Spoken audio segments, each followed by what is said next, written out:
Hello everybody, I'm Enrico De Paoli from the Mix Secrets TV, and today we're going to talk about how to choose an audio interface. Size, compatibility, I/O, inputs, outputs. We're going to talk about drivers, class compliant, basic stuff and more advanced stuff. This video is for those who are just beginning to put together your own home studio, or also for those who already produce, mix, master, and want to know more about audio interfaces. And if you stay with me until the end of the video, I'm going to talk about sound and some myths about audio interface sounds and the way that the interface actually interferes with the software you are mixing and producing with. Well, first off, you got to make sure that you buy an interface that works for your system. If you use a Mac, the interface obviously must be compatible with a Mac. If you use a PC, then you must go to the website of the manufacturer to check for that compatibility and to see if the OS, the operating system you're running, is compatible with that interface. Well, some interfaces require drivers. Drivers are little pieces of software that you have to install in your computer in order for the computer to see the existence of the interface. If you just plug the interface to the computer without installing their drivers, the computer just not gonna see the interface. It's just gonna be invisible. So you must install the correct drivers for that interface to run in your system. Okay, some interfaces, however, are named class compliant or plug and play. That means those types of interfaces don't require any drivers, any pieces of software to be installed in order to be seen by the computer. So they are true plug and play pieces of gear. You open the box, you plug the interface to the computer without installing anything, and the computer sees the interface right there.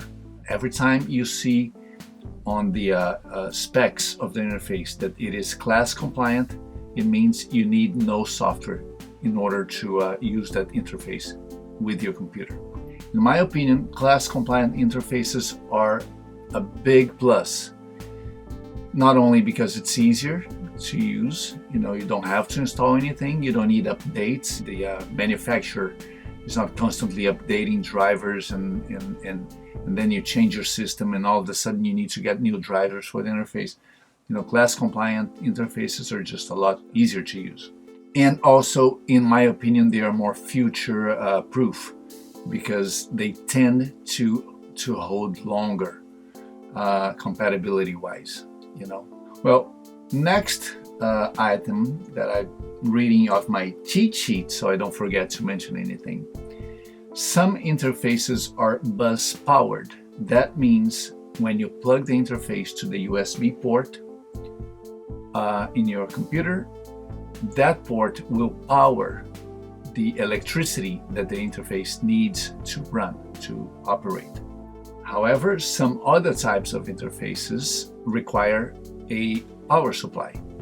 Some of them will be shipped from the factory with a power supply. Some of them you will need to buy the power supply yourself in order to use the interface.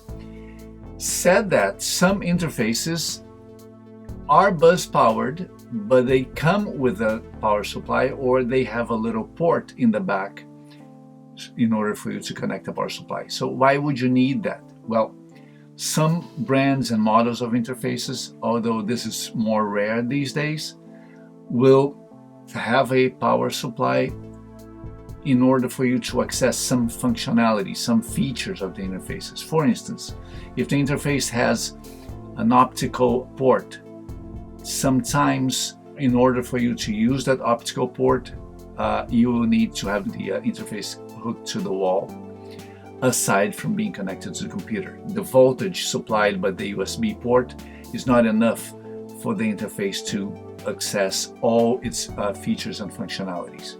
So that may happen if you plan to use the interface in a portable manner.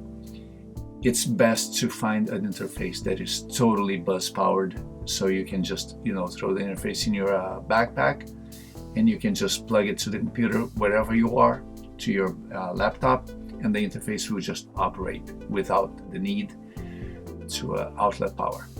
Okay, so another point, as I just mentioned, is portability. When you're choosing an interface, look to see if the size suits you, if it's too big, too bulky, too heavy, and also if it's well built. Okay, next up is interfaces that have more or less I/O.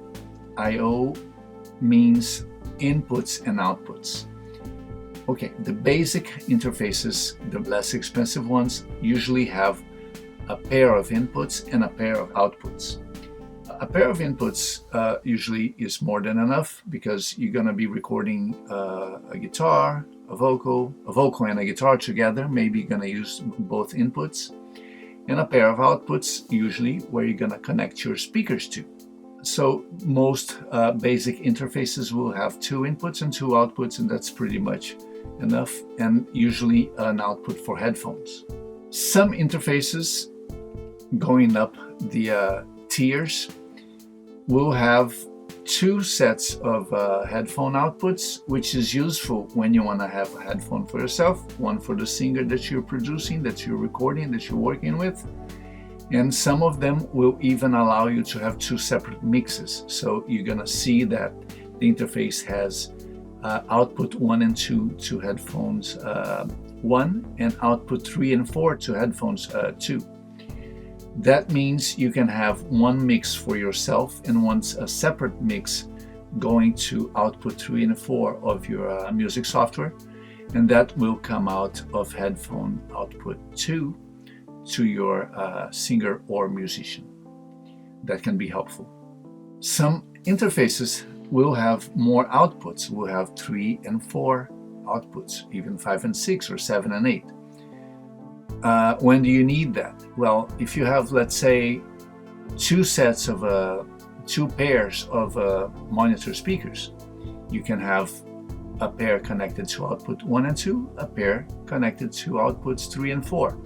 They can be connected all the time, and you can use your software to steer, to address your audio to output 1 and 2 and 3 and 4.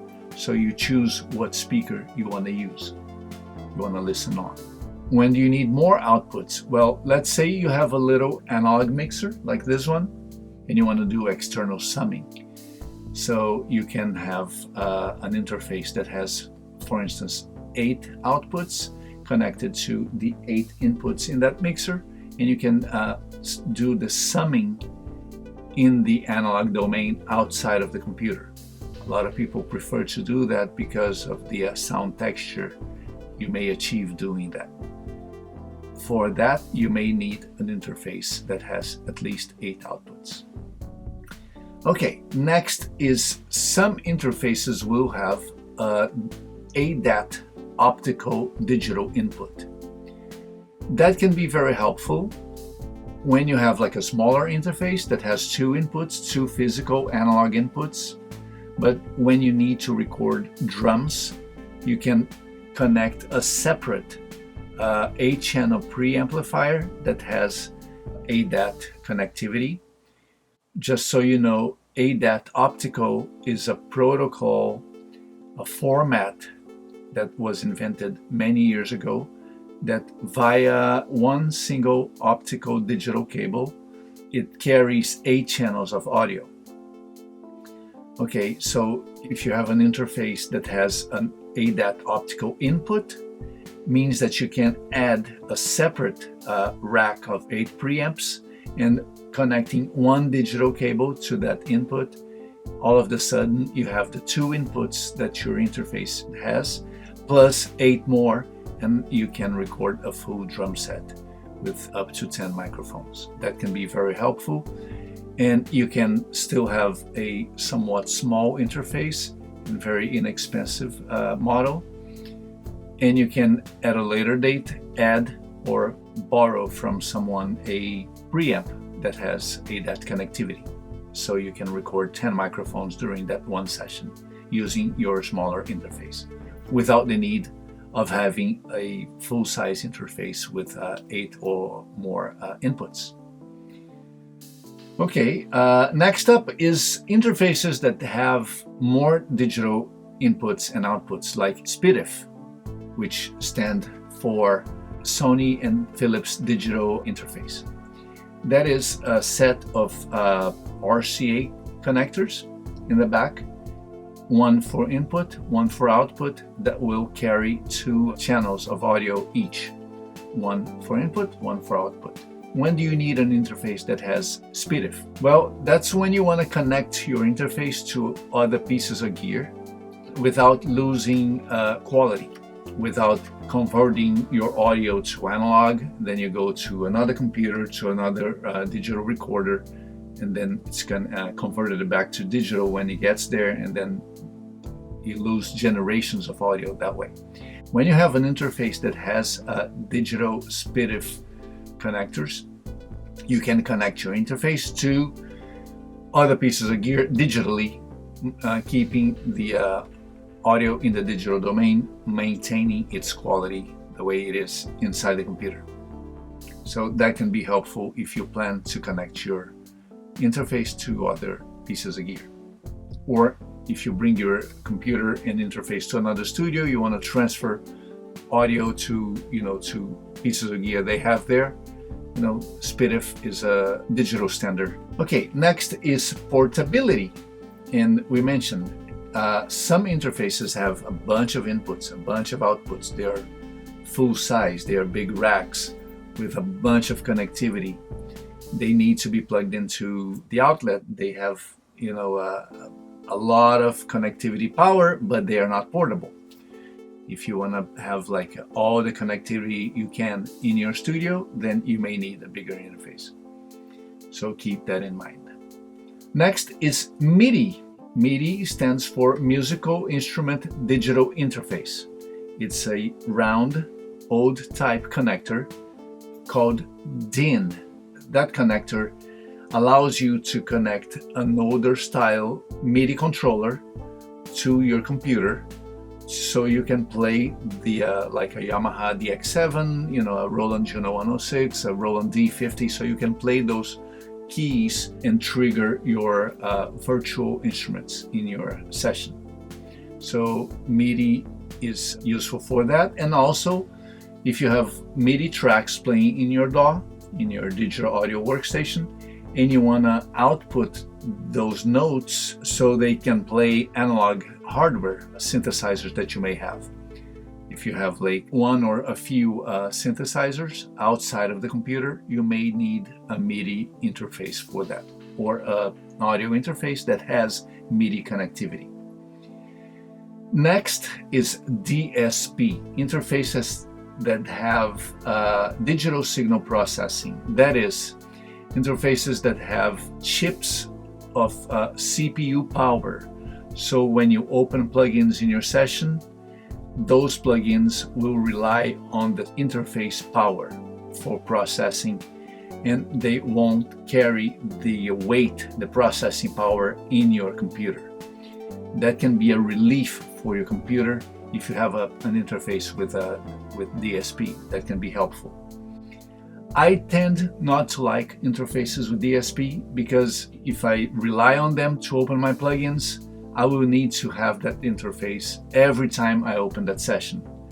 And I like to be able to, close my laptop, go to a trip, open my mixing sessions and producing sessions in the hotel room or on the airplane. And if I need an interface that has DSP in order to open that session and load those plugins, then I'm gonna need to have that interface with me every time I open those sessions, and I don't appreciate that. It's not my style of working. But some people do like the power that you add to your system when you buy an interface with DSP power. Okay, next up is interfaces that have bundled plugins and software.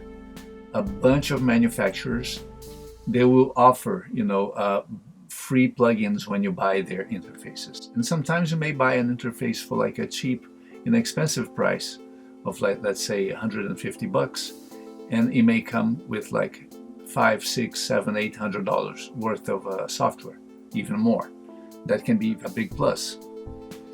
So keep that in mind, that when you choosing an interface to buy, check with the seller and with the manufacturer website to see what they offer when you purchase that interface. It can be very helpful, and you can save a lot of money by getting free plugins and software and virtual instruments from them. And now, sound quality. Well, interfaces, as the name suggests, they interface the outside world to inside the computer. And in the outside world, we live in the analog world, whereas everything inside the computer is in the digital domain. So an interface must be able to convert analog sound to digital information. And that goes through ADC, which stands for Analog to Digital Converter. That ADC is a crucial link in your system, and the good converters will allow you to record good quality audio to the computer. Bad converters, in the other hand, will allow you to record bad sounding audio to the computer. Also, when you're playing back the music already recorded in the computer or produced inside the computer, it goes to the interface, it gets converted to analog, and it goes to your speakers or to your headphones. So that conversion also plays a big role in allowing you to listen to good quality audio.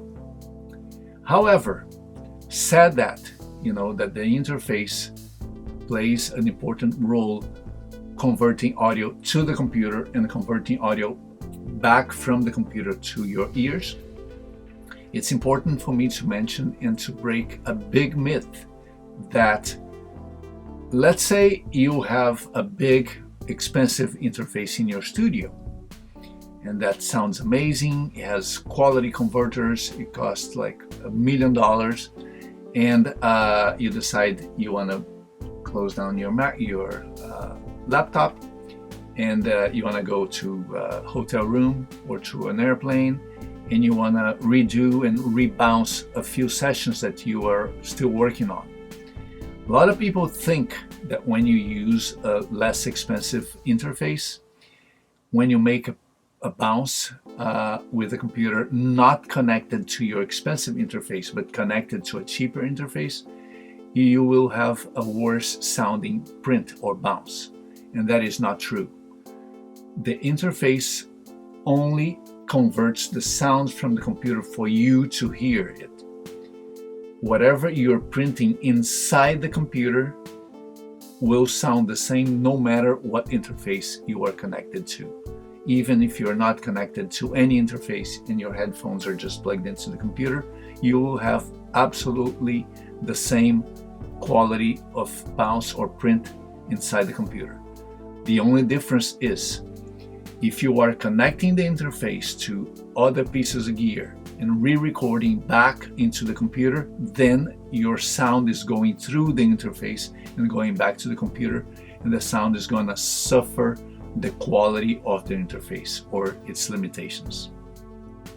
Also, the same way good speakers and good headphones will allow you to make good decisions, a good sounding interface will do the same. When you are able to listen, to hear good quality audio, you make better decisions. So although the prints are going to be the same inside the computer, if the interface has a bad sounding converter, you may make bad decisions when you're working outside of your studio just using a cheap interface. It's also important to say that nowadays even the less expensive interfaces sound pretty good, so you may not have any issue with that. Well, I hope I was able to clear some myths on interface sounds Also, for you beginning producers and musicians, I hope I was able to clear up some of the terminology and the needs that you may have from different types, different prices of interfaces.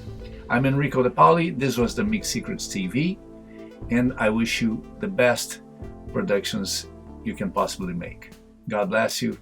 Hope to see you again soon. Bye-bye.